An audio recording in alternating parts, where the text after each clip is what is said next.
పూజ యందు మాత్రమే మీరు దృష్టి పెట్టుకుని ఉండాలి తప్ప ఆచమనం చేసిన తరువాత ఇంట్లో పూజ చేసేటప్పుడైనా మీరు మధ్యలో ఎవరితోనైనా మాట్లాడారనుకోండి, పూజాఫలంలో సింహభాగాన్ని మీరు ఎవరితో మాట్లాడారో వారికి ధార పోసేస్తారు, వారికి వెళ్ళిపోతుంది ఆ పూజా ఫలితం. అందుకని పూజ చేసేటప్పుడు మాట్లాడకూడదు. ఋషులు ఎక్కడికక్కడ మనకి ప్రాయశ్చిత్తం చెప్పారు. ఒకవేళ పొరపాటున సాధ్యమైనంత వరకు నిగ్రహించుకునే ప్రయత్నం చెయ్యాలి. తెలియక ఒక తుమ్ము వచ్చేసింది అనుకోండి, ఏం చేస్తాం? ఆగుతుంది ఆ తుమ్ము. అందుకని అలా బెంగెట్టుకోక్కర్లేదు.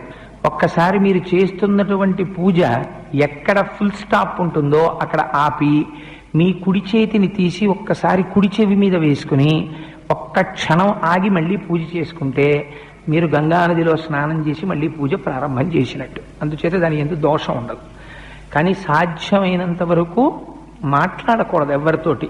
మరీ తప్పకపోతే ఈశ్వరుడికి ఒక క్షమార్పణ చెప్పి మాట్లాడచ్చు.